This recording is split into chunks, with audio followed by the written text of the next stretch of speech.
Hi everyone, welcome to digital GK classes. तो यहाँ पर जो है आज हमारा नेक्स्ट चैप्टर है पंचायती राज।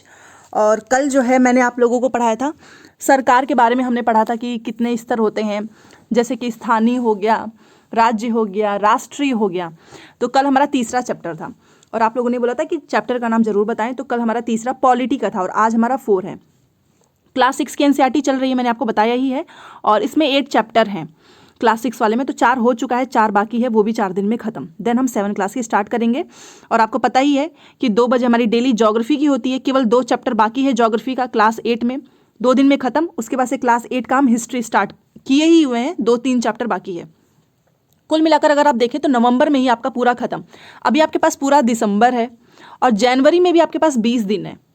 ठीक है, तो अगर आप मान के चलो तो आप बस इस तरीके से अगर पढ़ाई कर रहे हो, जैसे कि अभी आपने एनसीईआरटी पढ़ ली, उसके बाद आप फिर से रिवीजन करेंगे। अभी मैंने ये बंद नहीं किया, इसके बाद से जैसे ही खत्म हो जाएगा देन हम 6, 7, 8 जो जो इंपॉर्टेंट होगा केवल वो पढ़ेंगे। ओके। और 1 लाइनर के लिए मैंने आपको बोला ही है, टाइम लगता है क्योंकि अकेले करना पड़ रहा है। साथ में मैंने और भी 1-2 लोगों को बोला है करने के लिए थोड़ी सी हेल्प। तो सारी चीज़ें हो जाएंगी तो मैं आपको भेज दूंगी टेलीग्राम पे। सारी पीडीएफ मैंने कल ही भेजा हुआ है, जितनी भी क्लासेस होती हैं सारी पीडीएफ मैं टेलीग्राम पे भेज देती हूँ। प्लीज़ फाइल वाले सेक्शन में जाके उसको डाउनलोड करके जरूर पढ़ें। देखिए ये हमारा पंचायती राज। तो जैसे कि आपको पता है कि कल हमने पढ़ा था सरकार के बारे में, इसमें स्तर था ना स्थानीय, उसके एग्जाम्पल्स मैंने आपको दिया था। स्थानीय का मतलब गांव शहर में जो कस्बे नगर, उसकी देख रेख। तो इसी तरीके से पंचायती राज से ना बहुत क्वेश्चन पूछता है, जो इंपॉर्टेंट है वही। बाकी ये सब कहानी है यहाँ पर कि स्टूडेंट्स को समझाने के लिए। आपके काम की जो चीज़ है वो मैंने हाईलाइट की हुई है, आपको वही पढ़ना है। तो एक एक चीज़ क्वेश्चन पूछता है और आपको यकीन नहीं है तो प्लीज़ जाकर एक बार पीवाईक्यू देखें। उसमें पॉलिटी से रिलेटेड, पंचायत से रिलेटेड इतना क्वेश्चन पूछा है ना, ग्राम सभा पंचायत से, कि आप खुद कहेंगे कि यस एनसीईआरटी कितनी इंपॉर्टेंट है। अब ग्राम सभा से क्वेश्चन हमेशा पूछता है कि ग्राम सभा क्या है, और स्टेटमेंट बना के। तो ये पूरा आपको नोट करना है। जैसे कि ग्राम सभा एक पंचायत के क्षेत्र में रहने वाली सभी वयस्कों की सभा होती है। ठीक है, हो सकता है कि उसमें सिर्फ एक गांव हो या एक से ज़्यादा, जैसा कि इस उदाहरण में दिया गया है। कई राज्यों में हर गांव की ग्राम सभा की बैठक अलग होती है। कोई भी व्यक्ति जिसकी उम्र 18 वर्ष या उससे ज़्यादा हो, जिसे वोट देने का अधिकार प्राप्त हो, जिसका नाम गांव की मतदाता सूची में हो, वह ग्राम सभा का सदस्य होता है। तो याद रखिएगा कि जो ग्राम सभा होता है वो एक पंचायत के क्षेत्र में होने वाली सभी वयस्कों की सभा है। और प्लीज़ ये जो है एज याद रखें, ये हर बार पूछता है कि कितनी उम्र चाहिए इसमें। तो 18 वर्ष या उससे ज़्यादा हो तो वोट देने का जिसको भी अधिकार है ना, वो ग्राम सभा का सदस्य होता है। तो एज याद रखना। तो ग्राम सभा से रिलेटेड क्वेश्चन पूछा था, तो ये हो गया हमारा ग्राम सभा। अब आपसे पूछेगा ग्राम पंचायत। ठीक है, ग्राम पंचायत आज का जो टॉपिक है वो छोटा है बट बहुत ज़्यादा ज़रूरी है। क्योंकि ग्राम सभा क्या है, ग्राम पंचायत क्या है, वार्ड क्या है, इसमें इतना कन्फ्यूज़न होगा ना। एक ही स्टेटमेंट पे आपको तीनों जो है ऑप्शंस मिलेंगे, तो आपको पता होना चाहिए। जैसे कि मान लो ये ग्राम पंचायत है। देखो, एक जो ग्राम पंचायत होती है वो कई वार्डों मतलब छोटे क्षेत्रों में बटी होती है। एक ग्राम पंचायत कई वार्ड मतलब कई छोटे क्षेत्रों में बटी हुई होती है। प्रत्येक वार्ड जो है अपना एक प्रतिनिधि चुनता है। अब मान लो ये ग्राम पंचायत है, ये एक वार्ड है, ये एक वार्ड है, सब अलग अलग वार्ड में बटे हुए हैं। तो हर एक वार्ड जो है ना वो अपना प्रतिनिधि चुनेगा, जो वार्ड पंच के नाम से जाना जाता है। मान लो ये एक वार्ड है, इसने अपना प्रतिनिधि चुना, तो हम इसको क्या बोलेंगे, वार्ड पंच के नाम से। इसके साथ पंचायत क्षेत्र के लोग मिलकर सरपंच को चुनते हैं। अब जो पंचायत क्षेत्र के जो लोग हैं ये सब मिलकर क्या करते हैं, सरपंच को चुनते हैं, जो पंचायत का मुखिया होता है। वार्ड पंच और सरपंच मिलकर ग्राम पंचायत का गठन 5 साल के लिए करते हैं। तो ये क्वेश्चन पूछेगा कि कितने साल के लिए करते हैं, तो 5 साल के लिए करते हैं। ठीक है, याद रखिएगा। अब यहाँ से दूसरा क्वेश्चन स्टार्ट हो गया कि ग्राम पंचायत का एक सचिव होता है जो ग्राम सभा का भी सचिव होगा। याद रखिएगा, जो सचिव होगा वो ग्राम सभा का भी होगा। सचिव का चुनाव नहीं होता है। हर बार ये क्वेश्चन पूछता है कि जो ग्राम सभा का, जो ग्राम पंचायत का जो सचिव है, क्या उसका चुनाव होता है? जी नहीं, इसका चुनाव नहीं होता है। उसकी सरकार द्वारा नियुक्ति होती है, गवर्नमेंट जो है उसको अपॉइंट करता है। इसका कोई चुनाव नहीं होता है सचिव का। ठीक है, सचिव का काम क्या है, तो सचिव का काम है ग्राम सभा एवं ग्राम पंचायत की बैठक बुलाना और जो भी चर्चा एवं निर्णय हुए हैं उनका रिकॉर्ड रखना। ठीक है, तो याद रखिएगा, सबसे पहले जो सचिव है वो सरकार के द्वारा जो है सरकार के द्वारा उसकी नियुक्ति होती है, उसका चुनाव नहीं होता है। एंड इसका काम क्या है, तो ये क्या करता है, इन दोनों की बैठक बुलाता है और जो भी चर्चा और जो भी निर्णय हुए हैं उनका रिकॉर्ड रखता है। ठीक है, मोस्ट इंपॉर्टेंट है ये वाला लाइन। हमने ग्राम सभा पढ़ा, ग्राम पंचायत, और हमने सचिव के बारे में पढ़ा। अब अगला आपको पता ही चल गया कि ग्राम सभा क्या होता है और ग्राम सभा की बैठक में किस समस्याओं पर चर्चा होती है, गांव से ही रिलेटेड होता है, ठीक है। और यहाँ पे आप ध्यान से देखिएगा, हम नई बुक से पढ़ रहे हैं 2023-24, तो आपने ये सारी चीज़ें पढ़ ली। अब ग्राम पंचायत में क्या होता है वो आपको याद रखना है। ग्राम पंचायत जो है पूरे गांव के हित में निष्पक्ष रूप से काम कर सके, इसमें ग्राम सभा की महत्वपूर्ण भूमिका होती है। हमेशा पूछता है कि ग्राम सभा का क्या काम है, तो ग्राम सभा जो है इसका सबसे मोस्ट इंपॉर्टेंट इसकी जो रोल है वो यही है कि जो ग्राम पंचायत है हमारा पूरे गाँव के हित में निष्पक्ष रूप से काम कर सके, ठीक है। इसमें इसकी सबसे ज़्यादा महत्वपूर्ण भूमिका है। ग्राम सभा की बैठक में ग्राम पंचायत अपनी योजनाएं लोगों के सामने रखती हैं। जो ग्राम सभा है, मान लो ग्राम सभा है, उसकी बैठक हुई, इस ग्राम पंचायत में जो भी योजनाएं हैं वो क्या करते हैं, लोगों के सामने रखते हैं। ग्राम सभा पंचायत को मनमाने ढंग से काम करने से भी रोक सकती है।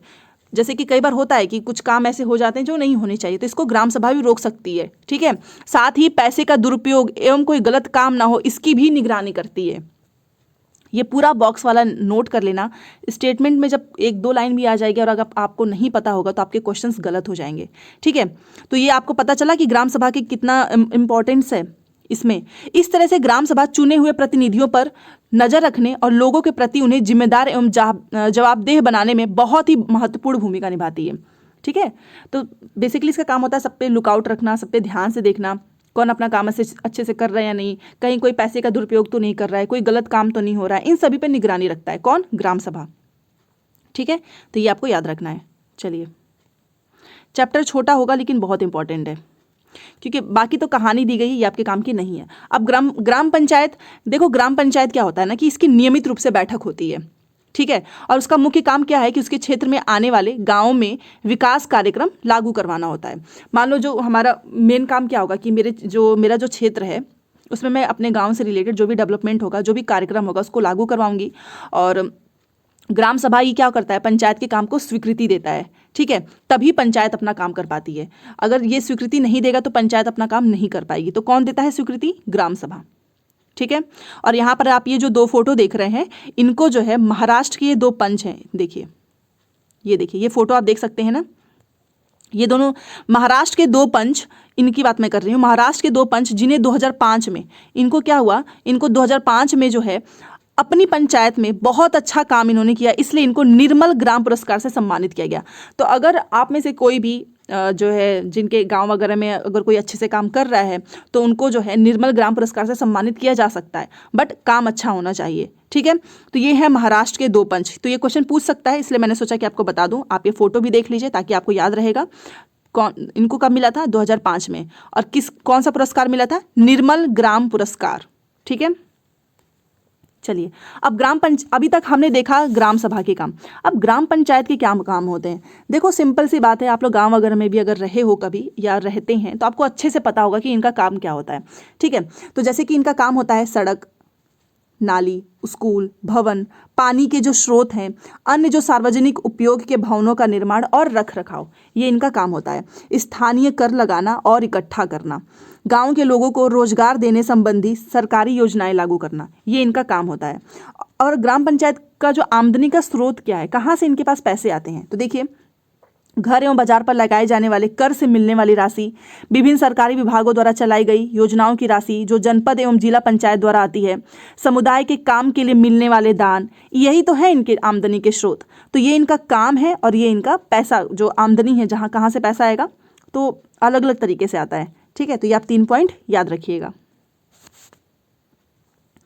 चलिए, अब पंचायत के आपको पता होगा 3 स्तर होंगे हर, ठीक है। जैसे कि ग्राम सभा और पंचायत के बारे में मैंने आपको पढ़ाया, तो आपको सारी चीज़ें अच्छे से समझ में आ गई कि ग्राम सभा का काम क्या है, पंचायत का क्या काम है, और सचिव जो है वो क्या काम करता है। तो ये तीनों चीज़ें आपको पता चल गई। तो अब हम पढ़ेंगे पंचायत के स्तर के बारे में, ठीक है।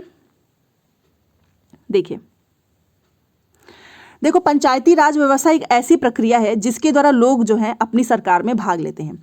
ये क्या है, ये एक व्यवस्था ही तो है कि लोग जो है सरकार में भाग ले रहे हैं। और ग्रामीण क्षेत्रों में ग्राम पंचायत जो है लोकतांत्रिक सरकार का पहला स्तर है। तो पहला स्तर क्या है, ग्राम पंचायत। ग्राम पंचायत जो है, देखो अभी हमने पढ़ा, याद रखिएगा ये तीनों स्तर पूछता है। ये अभी हम पढ़ रहे हैं ना पंचायत के 3 स्तर, पहला स्तर ही है ग्राम पंचायत। तो इसलिए नोट कर लेना, जब मैं PDF दूंगी तो जो ग्रामीण क्षेत्रों में जो ग्राम पंचायत है ये पहला स्तर है, लोकतांत्रिक सरकार का पहला स्तर है।